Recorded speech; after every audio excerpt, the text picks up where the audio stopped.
कर्जत तालुक्यातील शेकडो आशा वर्कर यांनी आपल्या विविध समस्या आणि शासनाच्या नियमावलीमुळे येणाऱ्या अडचणींबाबत आमदार महेंद्र थोरवे यांची भेट घेतली। यावेळी आशाताईंनी आपल्या समस्या आमदारांसमोर मांडत न्याय मिळवून देण्याची मागणी केली आहे। नारळी पौर्णिमा आणि रक्षाबंधनाच्या पार्श्वभूमीवर या भेटीला भावनिक स्वरूपही प्राप्त झाले। आशा वर्कर यांनी आमदार महेंद्र थोरवे यांना राखी बांधत भाऊराया म्हणून आमच्या पाठीशी सदैव उभे राहा अशी भावना व्यक्त केली। आशाताईंच्या समस्या आमदार महेंद्र थोरवे यांनी सविस्तरपणे ऐकून घेतल्या। यावेळी एक भाऊ म्हणून त्यांच्या पाठीशी उभे राहून शक्य ती सर्व मदत करण्याचे आश्वासन त्यांनी दिले आहे। तसेच शासनाच्या नियमावलीमुळे आशा वर्करना ज्या अडचणींचा आणि त्रासाचा सामना करावा लागत आहे त्याबाबत मुख्यमंत्री देवेंद्र फडणवीस आणि उपमुख्यमंत्री एकनाथ शिंदे यांच्याशी चर्चा करणार असल्याचे आमदार थोरवे यांनी सांगितले। इतकेच नाही तर हा प्रश्न आगामी हिवाळी अधिवेशनात उपस्थित करून आशा वर्करच्या समस्या सरकारच्या निदर्शनास आणून देण्याचे आश्वासनही त्यांनी दिले आहे। त्यामुळे रक्षाबंधनाच्या निमित्ताने आशा वर्करना आमदार महेंद्र थोरवेंकडून मिळालेला हा शब्द त्यांच्या प्रश्नांना न्याय मिळवून देण्यासाठी कितपत निर्णायक ठरतो हे पाहणं महत्त्वाचं ठरणार आहे। तालुक्यातील माझ्या सर्व आशा भगिनी, आज खरं तर नारळी पौर्णिमेचा सण आहे। उद्याचा रक्षाबंधनाच्या सुद्धा सगळ्यांना तुम्हाला शुभेच्छा देतो। मी सर्वप्रथम सर्व माझ्या आशांना धन्यवाद देतो की तुम्ही या मतदारसंघाचा आमदार म्हणून, आपला भाऊ म्हणून मला समजलात आणि आपल्या ज्या काही तक्रारी शासन दरबारी आहेत या संदर्भात जे निवेदन आपण आतापर्यंत 11 मागण्या या ठिकाणी ज्या आपल्या आहेत प्रामुख्याने, त्या मागण्या शासन दरबारी मान्य झाल्या पाहिजेत अशी भूमिका घेऊन माझ्या सगळ्या गोरगरीब वाड्या वस्तीवर प्रामाणिकपणे काम करणाऱ्या सर्व आशा वर्कर्स आपण सारेजणी आज या ठिकाणी उपस्थित राहिलेले आहेत। खरं तर मी नेहमी सांगत आलेलो आहे की कर्जत तालुका, खालापूर तालुक्यामध्ये आशा वर्कर्स ज्या पद्धतीचं काम शासनाच्या माध्यमातून करत आलेले आहेत ते काम खरोखरच, जसं आता माझ्या भगिनींनी सांगितलं की आशा हे खऱ्या अर्थाने जनतेची सेवा करण्याचं काम या आशांच्या माध्यमातून सुरू आहे आणि ते काम जे काय करत आहेत ते काम पुण्याचं आहे। परंतु पुण्याचं काम करत असताना शासन मात्र या गोष्टीकडे दुर्लक्ष होत आहे। हे सातत्याने आपण मागणी करत आहात। यावेळेस मात्र मी तुम्हाला नक्की आश्वासित करतो की सरकारमध्ये आज 3 पक्षांचं सरकार राज्यामध्ये आहे आणि या सरकारच्या माध्यमातून मी स्वतः शिंदे साहेबांशी माझं बोलणं सुरू आहे। परंतु एक पक्षाचं सरकार असलं का एखादा निर्णय त्या ठिकाणी तेवढ्या ताकदीने घेता येतो आणि 3 पक्षांचं सरकार असल्यामुळे सगळ्यांशी विचार विनिमय करून निर्णय घ्यावे लागत आहेत। त्यामुळे थोडे दिरंगाई त्या गोष्टीला येत आहे। पण थोड्याच दिवसात आपल्याला मोठी बातमी, मोठी गुड न्यूज तुम्हा सगळ्यांना, आशांना आणि महाराष्ट्राला मिळेल की आपल्याला शिंदे साहेबांच्या रूपाने पुन्हा एकदा एक महाराष्ट्राला नेतृत्व या सरकारमध्ये अजून चांगल्या पद्धतीचं काम कसं करता येईल या संदर्भात मिळणार आहे। आणि त्यामुळे जो आशांचा प्रलंबित प्रश्न आहे तो मी या टर्मला, सेकंड टर्मला आमदार झाल्यानंतर मी माझी भूमिका त्या ठिकाणी सातत्याने मांडत आलेलो आहे की आशा वर्कर्स जे काम संपूर्ण राज्यामध्ये करत आहेत ते खरोखरच ते काम फार उल्लेखनीय आहे। परंतु शासनाने मात्र त्या गोष्टीकडे दुर्लक्ष केलेलं आहे। तर लवकरात लवकर या आशा वर्कर्स या शासन दरबारी हे जे काय काम आशा करत आहेत त्या आरोग्य खात्याची जबाबदारी घेऊन काम करणारे आशा वर्कर लवकरात लवकर कायमस्वरूपी कशा होतील या संदर्भात आम्ही त्या ठिकाणी प्रयत्न करू असं तुम्हाला सगळ्यांना या ठिकाणी मी आश्वासित करतो की माझी ती भूमिका ठामपणे शासन दरबारी असणार आहे की सगळ्या आशांना या ठिकाणी न्याय कसा मिळेल तो प्रयत्न आपण त्या ठिकाणी करू।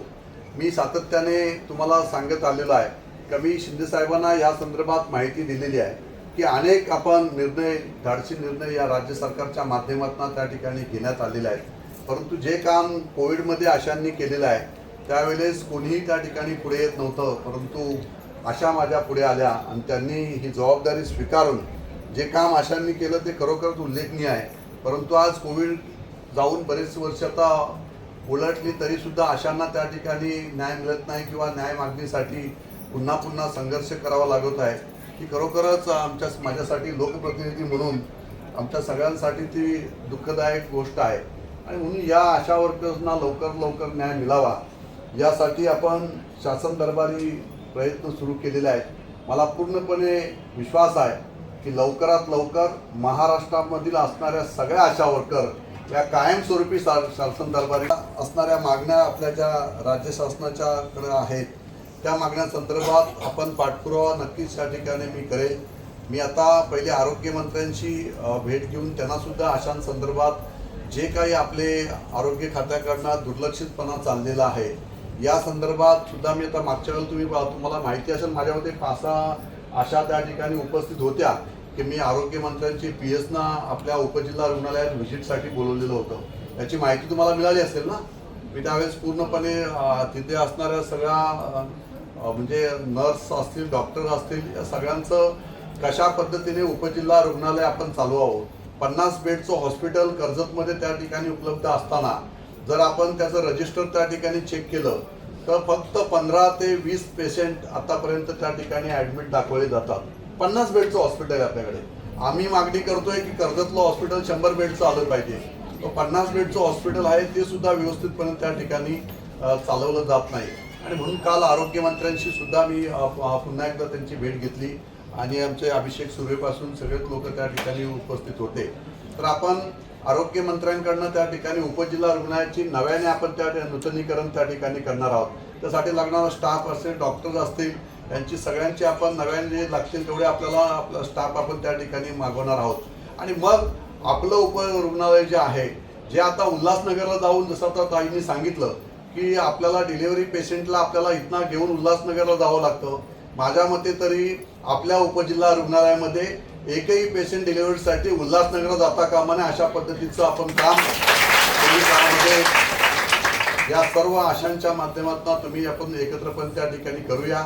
यासाठी उपजिल्हा रुग्णालयाच्या सगळा स्टाफ त्या ठिकाणी डॉक्टर्स असतील आणि जिल्हा आरोग्य अधिकारी यांना सुद्धा त्या बैठकीला मी बोलवतो. त्या बैठकीला माझ्या सगळ्या आशा उपस्थित असाव्यात. मी आशांसंदर्भात त्याचा निरोप तुम्हाला त्या ठिकाणी देईन आणि मग त्यांच्याशी सगळ्यांशी आपण शासन प्रशासन एकत्रपणे येऊन एक नियमावली त्या ठिकाणी आपण देऊ की आशांचं नक्की काम काय, आशा कशा पद्धतीने काम करणार आहेत, पुढील काळामध्ये आशांना कशा पद्धतीने संघर्ष. ॲक्च्युअली ती नर्स त्या ठिकाणी हॉस्पिटलची त्या ठिकाणी त्या 108च्या ॲम्ब्युलन्समध्ये गेली पाहिजे किंवा डॉक्टर बरोबर असली पाहिजे. आशांनी जायचं काय संबंधच त्या ठिकाणी येत नाही, परंतु आशांना त्या प्रत्येक ठिकाणी वापरलं जातं किंवा चुकीच्या पद्धतीने त्यांच्याकडनं काम करून घेतलं जातं आणि मग मानधन मात्र शासनाकडनं वेळेवर मिळालं पाहिजे. कुटुंब कसं चालणार या सगळ्या गोष्टी आपण या हिवाळी अधिवेशनमध्ये त्या ठिकाणी आपण उपस्थित करणार आहोत आणि शासनाचं लक्ष वेधणार आहोत की जोपर्यंत महाराष्ट्रातल्या आशांना न्याय मिळत नाही तोपर्यंत तुम्ही ज्या पद्धतीचं काम आज सरकारच्या माध्यमातून लाडकी बहीण योजना आणलेली आहे त्या लाडकी बहीण योजनेच्या माध्यमातून सर्वसामान्य महिलांना त्या ठिकाणी सक्षमीकरण व्हावं यासाठी शासन जर लक्ष देत असेल तर मग माझ्या आशांकडे दुर्लक्ष का. तर त्या आशांना पण त्या माध्यमातून त्या ठिकाणी न्याय मिळाला पाहिजे कारण त्या तर शासनाचं काम करत आहेत. शासनाला मदत करण्याचं काम जर आशा त्या ठिकाणी मोठ्या प्रमाणात करत आहेत तर शासनाने सुद्धा आशांकडे त्या ठिकाणी दुर्लक्ष करू नये आणि म्हणून त्यांचा बोनस असेल, त्यांची पगारवाढ असेल, त्यांना कायमस्वरूपी त्या ठिकाणी शासनाच्या माध्यमातून केलं गेलं पाहिजे आणि ज्या आशांच्या समस्या आहेत या साऱ्या समस्या त्या ठिकाणी सोडवल्या गेल्या पाहिजेत. या संदर्भात शासनाला आपण त्या ठिकाणी लक्ष वेधलं जाईल. अशा पद्धतीचं काम तुमचा भाऊ म्हणून तुमचा आमदार त्या ठिकाणी नक्कीच या येणाऱ्या अधिवेशनाला आपण हिवाळी अधिवेशनाला हा प्रश्न आपण उपस्थित करून तोपर्यंत त्याची जी पूर्तता तुमच्याकडनं जे विषय असतील ते विषय आपण निवेदन म्हणून आपण त्या ठिकाणी देण्यात यावेत जेणेकरून शासनाला आपण ते निवेदन मुख्यमंत्र्यांना आपण देऊ, दोन्ही उपमुख्यमंत्र्यांना आपण पत्र देऊ. त्या पत्रावर त्या ठिकाणी उल्लेख करू की ह्या ज्या काय प्रमुख मागण्या आहेत ही परिस्थिती जी माझ्या मतदारसंघातली आहे ती सगळ्या मतदारसंघामध्ये आशांची हीच भूमिका म्हणजे त्या परिस्थिती असणार आहे. त्यामुळे शासनाने या ठिकाणी लक्ष वेधावं, अशा पद्धतीचं काम आपण नक्कीच पुढील काळामध्ये आपण करून घेऊया. ते आपल्या साहेबांना वाटलं आणि तिथून साहेबांनी दरवर्षी तुम्हाला भाऊबीज असू दे, त्यानंतर तुमचे सत्कार असू दे, तुमचे कोणतेही प्रसंग असू दे, कोणते प्रॉब्लेम असू दे, ते कधीच तुम्हाला आणि आम्हाला कधीच नाही बोलले नाही. आणि आपल्या आरोग्य सेवेसाठी ज्या काही मदती असतील, जे काही अडचणी असतील त्या सोडवण्याचा खरोखर प्रयत्न जर केला असेल तर ते फक्त आपले आमदार साहेब आहेत. खरं तर पुन्हा एकदा मी आपल्या सर्वांच्या वतीने मी धन्यवाद बोलते. आणि आज पण साहेब तुमच्या याच वृत्तीमुळे आणि एक पाठीशी आपला भाऊ आज योगा इतका चांगला आलाय की उद्या रक्षाबंधन आहे, नारळी पौर्णिमा आहे आणि आजच्या दिवशी आपण सगळ्या साहेबांच्या समोर आलेत. हे खरोखर एक खूप मोठा योगायोग आहे.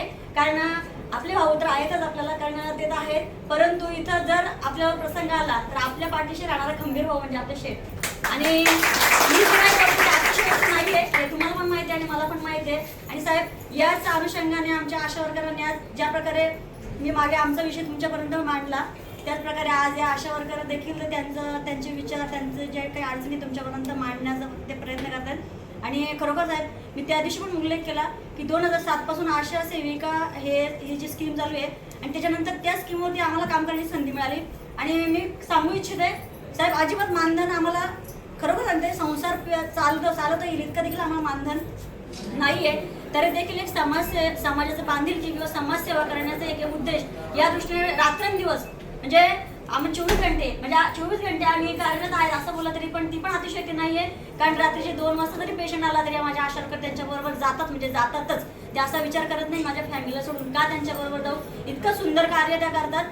खंत आहे असू दे, मी कोविडमध्ये पण या गोष्टी बऱ्याच वेळा बोललेली आहे की खंत आहे की आपल्याला आपल्या कामाचा मोबदला पाहिजे तसं मिळत नाही. पण मी त्यावेळेस पण तुम्हाला एक शब्द बोललेली की कामाचा मोबदला हा पैशात मिळत नाही, पण तो पुण्याने नक्कीच आपल्याला मिळतोय. कारण त्या पुण्याचा आपण अनुभव घेतोय. म्हणून आज सर्वजण आपण ठाकठीक आहेत, कोणाला कोणताही प्रकारचा आजार झाला नाही. आपण एवढे पेशंटमध्ये घेतोय. मला सांगा आहे का आजपर्यंत कोणाला असं इन्फेक्शन किंवा कुठल्या गोष्ट झाली का? याला पुण्याही म्हणतात. आणि त्या पुण्याच्या ठेवावरती आपण आज इथं सगळे व्यवस्थित आहेत. आणि साहेब म्हणून जर तुमच्या मार्फत जर ही आमची खंत आहे त्या आशांची आणि आमची की त्यांची जी मानधन आहे आणि कसं साहेब 10 वर्ष जे काही कर्मचारी ठेवत होती त्यांना सगळ्यांचं समायोजन झालं, त्यांना परमनंट केलं गेलं.